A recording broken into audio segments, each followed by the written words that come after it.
Bismillahirrahmanirrahim. Assalamualaikum warahmatullahi wabarakatuh. Waalaikumsalam warahmatullahi wabarakatuh. Selamat datang di TSKIP. Kita ngopot di mana Pak Ade? Di warung Sadean. Sadean Kopi. Kopi Sadean Kopi. Kafe ya? Di Negeri ya? di parkiran Radar Pekalongan. Ya, kantor Radar Pekalongan.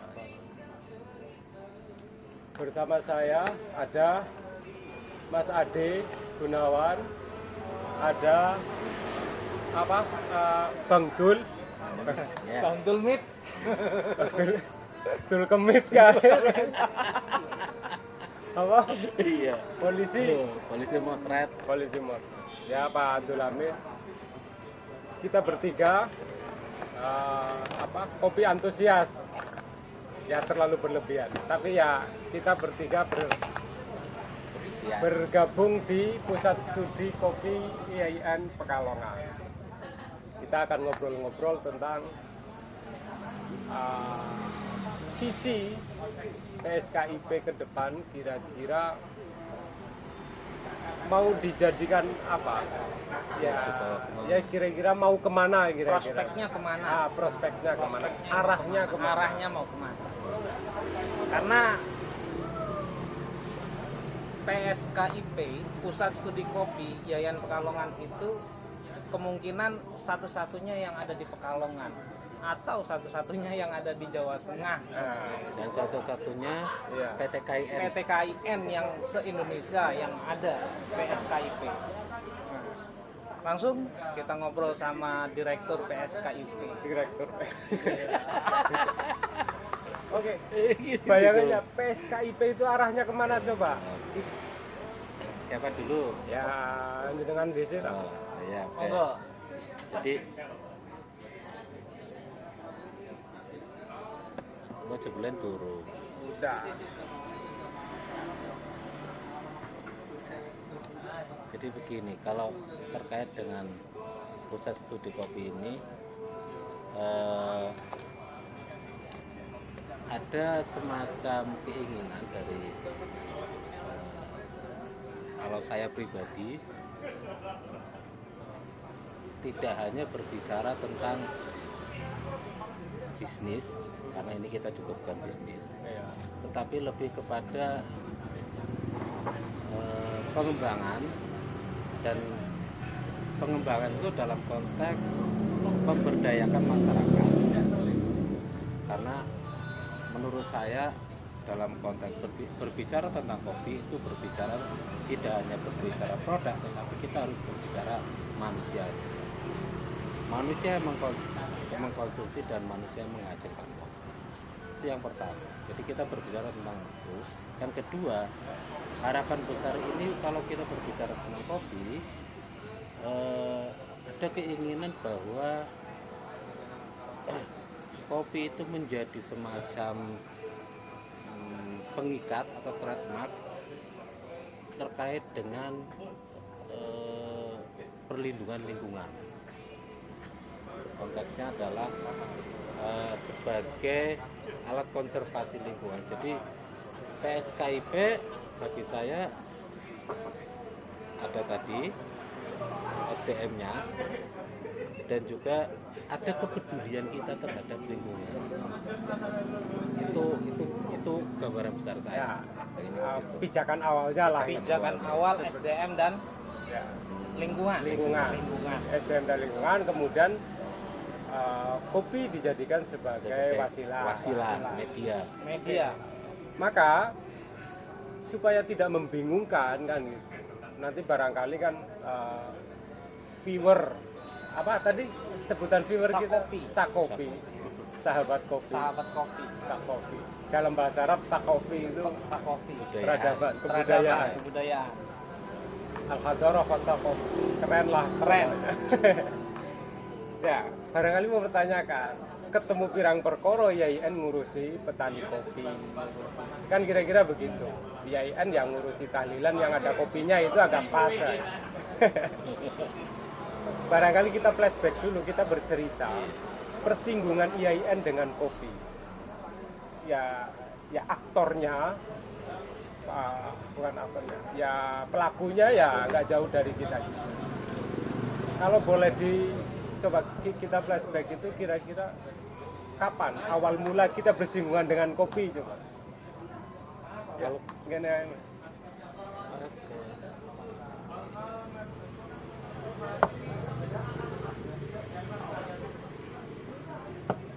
makasih ya. Sharing. Kalau flashback terkait dengan awal mula persinggungan dengan kopi, mau tidak mau kita harus melihat peristiwa tahun 2015. Saya kira itu menjadi momentum pemantik. Saya bukan pemantik awal, tetapi pemantik yang paling besar yang menjadikan Apa? kita Ada apa 2015? di 2015 itu ada kegiatan apa? terkait sistem apa namanya, kegiatan Linida. Ya. Linida. apa? Linida jelasin dulu. Sistem informasi desa itu kalau orang itu Linida ya. Linida itu kan Lumbung Lumbung informasi. informasi Desa. desa. lumbung informasi desa itu merupakan konsorsium Konsorsium dari dari IAIN Pekalongan Pekalongan, LSM Batang, yang dari Batang apa namanya? LSM Yang dikomandani Laskar. oleh Pak Burhan, Laskar ya. Laskar. Ada IAIN, Laskar dengan Pemda. LPTP. Pemda. Pemda dulu. Oh, Pemda ya? Pemda. Oh ya, Pemda. Pemda. Batang, Pemda, LPTP Solo ya. Iya, LPTP Solo, Insis Group. Ya, INSIS. Jadi PTP. kelima entitas ini membuat satu konsorsium yang disebut dengan Linida. Pemda. Waktu itu goalnya Linida adalah membuat Sistem perencanaan perencanaan desa, sistem perencanaan melalui desa yang terintegrasi mulai dari database sosial, Database sosial, kemudian spasial, yang spasial juga. spasial. Diambil percontohan berapa desa waktu itu? Ada 10 10 desa. desa 10 di desa di Kabupaten Kabupaten Kabupaten Batang. Batang. Nah, itu ya awalnya di Kabupaten Batang. Di mana saja? Masih ingat nggak? Di Tombo, Tombo, Pandansari, Pandansari. terus ada Karangtengah. Karangtengah itu Karangtengah, daerah Pacet, ya. Pacet, Pacet. Pacet itu daerah Reban. Terus ada beberapa di yang pesisir apa itu? daerah pesisir itu yang daerah Gringsing. Gringsing. Yang itu ada. Subah itu yang desanya Mas Burhan itu juga masuk. Tapi Ada intinya 10. ada 10. Kegiatan itu, tapi itu belum Mengerucut fokus pada pada sistem informasi sistem desa. informasi desa. Masih Itu pada cikal bakal. ya masih pada tahap apa ya, studi pendahuluan lah, observasi lah, ya membaca potensi-potensi secara rapid aja, karena pendekatan yang dipakai kan RRA kalau nggak salah, Rapid Rural Appraisal yang sederhana. Setelah selesai itu dikerucutkan lagi, kalau nggak ingat saya salah satunya Tombo, tapi ada berapa ya Jadi pengerucutan itu? pengerucutan itu Ada 5. ada Pandansari. Heeh, Pandansari menghasilkan tubing. ya, Nah, Pandansari. Terus Tombo, Tombo, kemudian Karangtengah. Karangtengah itu kemarin ada memang, tapi saya lupa ini produk ini. Tetapi memang saat itu yang paling digenjot itu adalah Pandansari dan Tombo. Pandansari dan Tombo. Nah, di Tombo itulah kita mengenal kopi. Tapi waktu itu di Tombo fokusnya enggak kopi ya? Tidak, itu ya karena kita di Tombo itu berbicara tentang bagaimana membuat perencanaan desa, sistem informasi desa ya. Melalui sistem informasi desa, fokus awal kita enggak kopi, tetapi karena orang-orang Tombo itu sudah lama bergelut dengan kopi, akhirnya mau tidak mau kita bersinggungan dengan kopi. Apalagi waktu itu poskonya adalah di tempat Pak Kimpul. Mas Adi sudah bergabung ya Akhir di Tombo? akhir. Ya. Akhir. di akhir itu. Akhir kegiatan. Jadi sebenarnya kopi itu muncul tidak sebagai tujuan waktu itu dalam tanda kutip, tapi kopi itu pelengkap obrolan kira-kira begitu. Yes. Karena fokusnya kita membuat SID. Base camp kita di rumah Pak D Tarkumpul. Pak D Tarkumpul. Salah satu expert di PSKIP juga. Beliau expert dalam pembibitan hortikultura atau apa sebutannya. Sertifikatnya pembibitan teh. Di situ kita ngobrol siang malam. Proses pendampingan dengan Pak Dewaris organisasinya namanya ARC. Asal Resource Resource Center. Waktu itu asal ARC sudah mulai memproduksi kopi dalam skala tetapi kecil. dalam skala Ya. kecil dan ya masih sangat sederhana. Nah, Sangat sederhana. dari cikal bakal itulah pas kita kumpul Pak Dewaris, kemudian Mas Holid ya bawa kopi, kita nyicipi dan lain sebagainya, kemudian sampai pada satu titik kopi menjadi apa? Menjadi bahasa bersama gitulah kira-kira.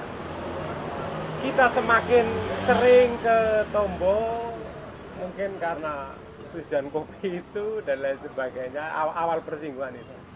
Kemudian kita cari informasi tentang kopi, kan itu kan ada cerita-cerita banyak lah tentang kopi di Tombo. Dan memang ceritanya di Tombo, lahan yang sekarang ditanami Teh. bukan teh, yang ditanami karet. Oh, karet. Nah, itu dulunya kebun kopi.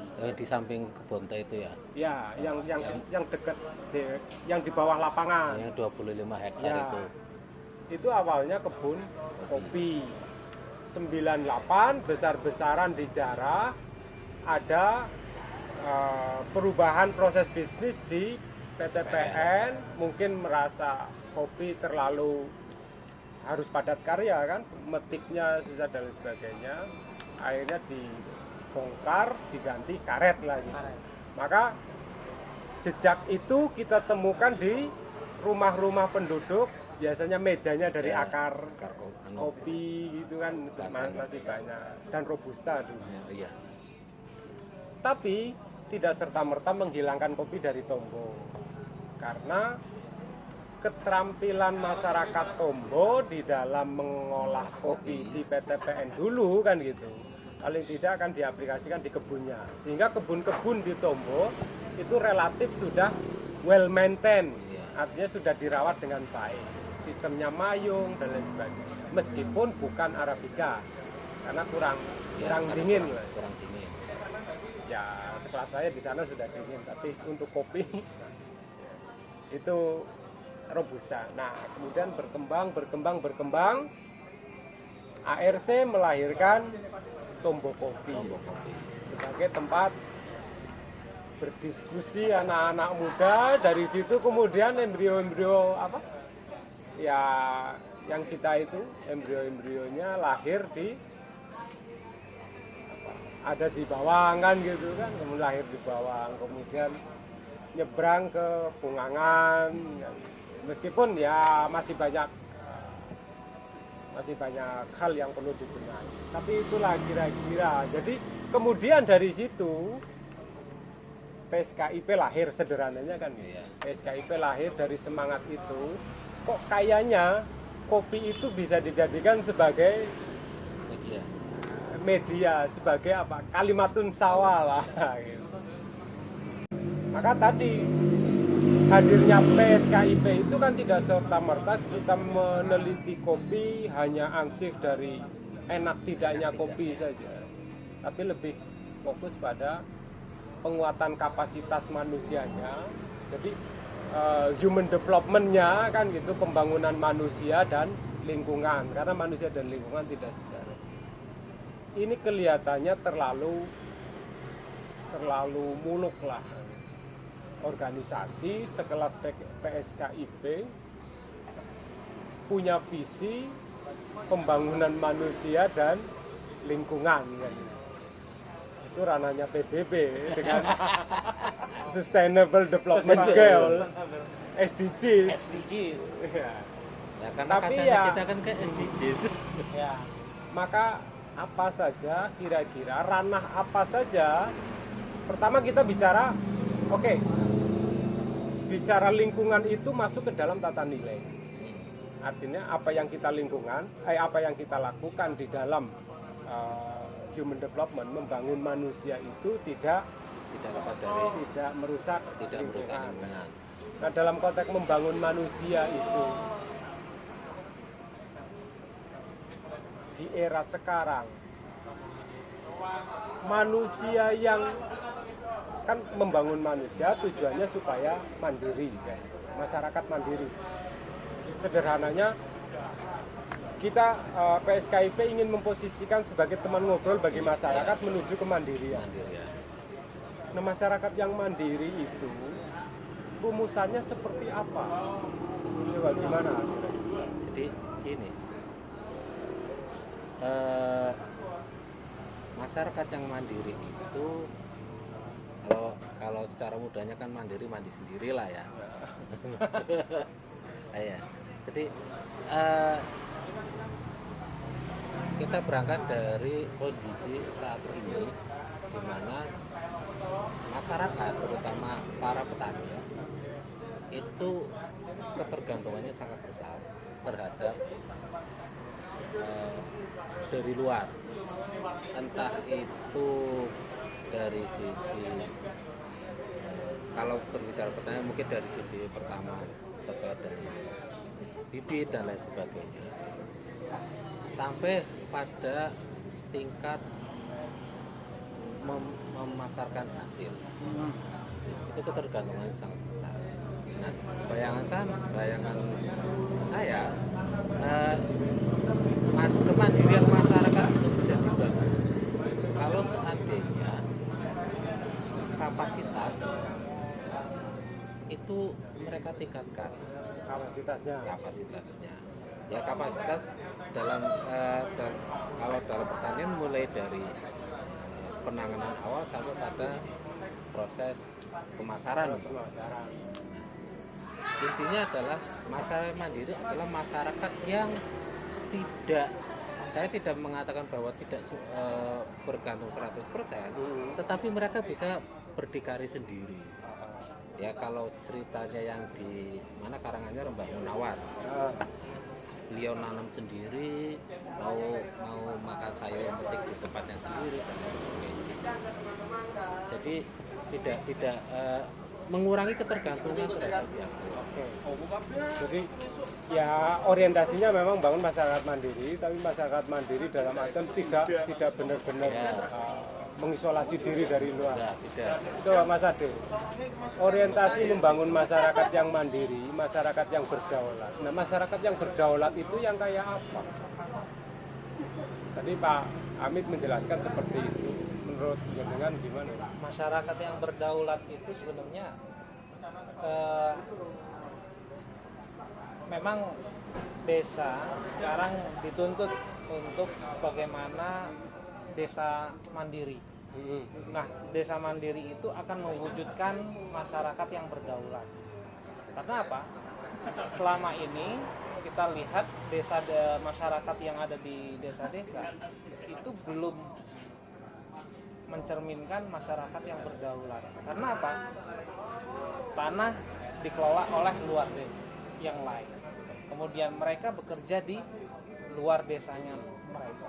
Sehingga bagaimana kita mengusahakan masyarakat itu atau ya masyarakat desa itu ya mereka olah sendiri, mereka hasilkan sendiri dan mereka rasakan sendiri. Nah, itulah masyarakat yang berdaulat. Sehingga kalau istilah lainnya dari mereka untuk dari kita untuk kita gitu kan. Nah, masyarakat yang berdaulat itu bagaimana tanah dan air itu dikelola kita sendiri, bukan oleh pemerintah luar atau orang lain yang di luar desa itu. Oke, supaya agak mengerucut, maksudnya agak mengerucut, agak punya gambaran. Kita bicara tentang tanah saja, Bu. Ya. Tanah. Berdaulat atas tanah, apakah berarti dengan definisi untuk kita, oleh kita kan gitu, dari kita kan gitu. Apakah kemudian dimanai dalam konteks tanah ini? Tanah itu harus dimiliki orang desa, dikuasai oleh orang desa, terus apa lagi? Dikelola oleh orang desa. Harus tiga-tiganya atau ada kelonggaran yang dimaksud dengan berdaulat itu? Jadi kalau saya terkait kita berbicara tentang tanah, kalau saya terkait kedaulatan tanah itu adalah dalam hal kepemilikan. Kepemilikan. Jadi kekuasaan terhadap kepemilikan satu aset itu menjadi hal yang fundamental. Bisa jadi pengelolaannya itu dikelola oleh orang luar, tetapi satu yang perlu ditekan, kepemilikan itu harus tetap milik desa. Meskipun saat ini pun banyak yang tetap milik desa tetapi dikelola oleh orang luar, kita Ya, jadi maksudnya punya. milik desa kan milik orang di Milik desa. orang di desa. Jadi bukan kepemilikan ini bukan orang luar desa. Ya, Itu. tapi itu hal yang hal yang utopis lah kira-kira begitu. Kalau kita melihat aturan yang berlaku di Indonesia, Ya. tidak, meskipun desa membuat aturan bahwa itu tidak boleh diolah dan sebagainya, saya kira itu sebatas himbauan. Karena undang-undang pertanahan kita masih memungkinkan orang luar desa memiliki kan gitu ya. Tetapi kalau ada perdes yang mengatur itu perdes kuat. Ya perdes diperbolehkan tapi tidak boleh melanggar aturan di atasnya. Kasus yang di Bali itu kan yang dulu Ya, Pak Rum karena cerita itu kan bisa. menggunakan undang-undang adat Ya. kan itu. Akan Hak mengakomodir ulayat, ya. hak ulayat. Tapi yang tidak ada itu kan tidak bisa. Bahkan sawah pun lingkupnya kalau nggak salah kecamatan. Tidak tahu pastinya ya. Kecamatan atau kabupaten ya, kecamatan ya. Artinya kalau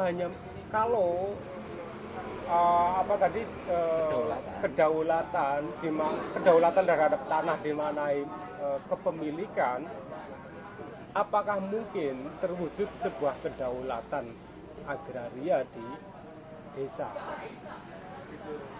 Coba Begini, kedaulatan atas tanah tadi sudah pasti masyarakatnya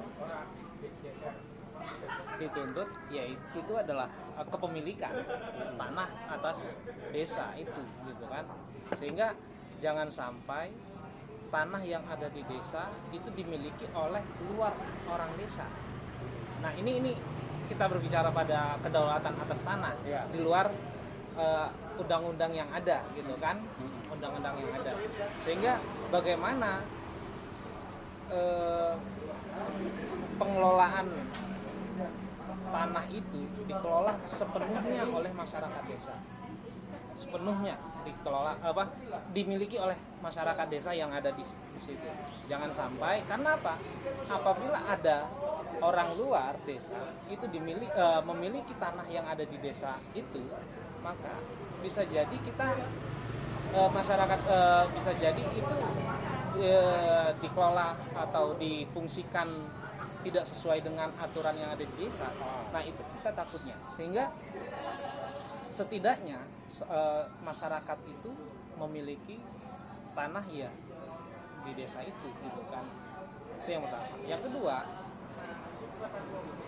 pengelolaannya sebisa mungkin ya masyarakat desa itu mengelola atas kepemilikan tanahnya itu sendiri gitu kan, sehingga bisa memanfaatkan masyarakat desa yang ada di sana. Inilah kedaulatan, menurut saya kedaulatan atas tanah yang ada di sebuah desa dan secara umum masyarakat yang ada di desa itu. Jadi kepemilikannya, pengelolaannya, kalau menurut saya, sehingga jangan sampai pengelolaan atas tanah yang ada di desa itu dikelola oleh luar. Karena apa? Kalau dikelola oleh orang luar, maka tujuannya itu nanti akan keluar, bukan untuk desa itu sendiri, bukan untuk pengembangan desa itu, tapi ada negatifnya. Mungkin ketika kepemilikannya ada di masyarakat desa itu, pengelolaan di desa itu mungkin bisa jadi tidak berkembang, itu satunya. Tapi ya lagi-lagi bagaimana kita di dalamnya mendampingi itu, pendampingan yang terpenting itu. Bagaimana masyarakat desa, mereka memiliki tanahnya, mereka bisa mengelolanya dan bisa mengembangkan. Dalam hal mengelola tanah, atau kan ada memiliki dan menguasai. Menguasai itu artinya mengolah gitu ya. Ya mengolah, memanfaatkan. Dalam konteks memanfaatkan saya sepakat, tapi dalam konteks memiliki barangkali ini yang menjadi berat. Oke lah, jenengan sebagai garis keras lah kira-kira begitu. Kedaulatan masyarakat atas tanah ya harus dimiliki, ya harus dimanfaatkan. Tapi saya berpendapat tidak harus dimiliki oleh masyarakat desa, tapi dipastikan bahwa itu dimanfaatkan oleh masyarakat desa. Karena bisa saja, karena nanti akan berbolak-balik. Artinya gini, ada tanah yang dimiliki oleh orang luar kemudian dimanfaatkan oleh orang desa itu. Nanti ada lagi tanah yang dimiliki oleh orang desa tapi dimanfaatkan oleh orang luar. Baik mana kira-kira, kan gitu ya nanti. Maka dalam konteks memiliki dan memanfaatkan, saya kira yang moderat ya, bukan pemikir, aliran yang moderat dalam memoderasi, saya kira oke lah, silahkan dimiliki orang luar tapi dimanfaatkan oleh masyarakat. Karena tanah ini kan sudah masuk barang komoditi, bisa diperjualbelikan. Justru itu karena itu bisa ini tanah adalah barang komoditi, maka menurut saya kedaulatan yang paling utama kalau berbicara tentang tanah itu tadi kepemilikan. Ini tanpa kedaulatan. Kepemilikan kayak tadi umpamanya itu bisa dimanfaatkan ya. Atau kita punya tanah terus kemudian, tapi kalau kita nggak punya tanahnya mungkin kita bisa mengolah kan gitu. Tapi satu saat itu yang ditakutkan di situ. Sedangkan si pemilik itu yang namanya orang punya itu kan ya bisa saja ya. Jadi kalau menurut saya berbicara tentang kedaulatan dalam konteks tanah, kepemilikan itu yang paling utama. Adapun terkait dengan pengelolaan, pembangunan kapasitas itu, kualitas itulah mungkin yang dimana kita harus ikut berperan di situ. Ya, saya sepakat. Jadi kedaulatan atas tanah itu namanya kedaulatan. Ketika masyarakat desa itu sudah tidak punya tanah di desanya, sudah tidak punya tanah di desanya, tidak memiliki tanah di desanya, ya itu sudah tidak berdaulat masyarakatnya, menurut saya. Karena apa? Kedaulatan itu bagaimana mereka itu ya mengembangkan mereka itu ya di desanya itu memiliki sesuatu yang bisa dikembangkan gitu. Bagaimana kalau dia sudah tidak memiliki tanah di desa itu, maka dia akan pergi dari desa itu atau apapun itu, maka itu jauh dari berdaulat.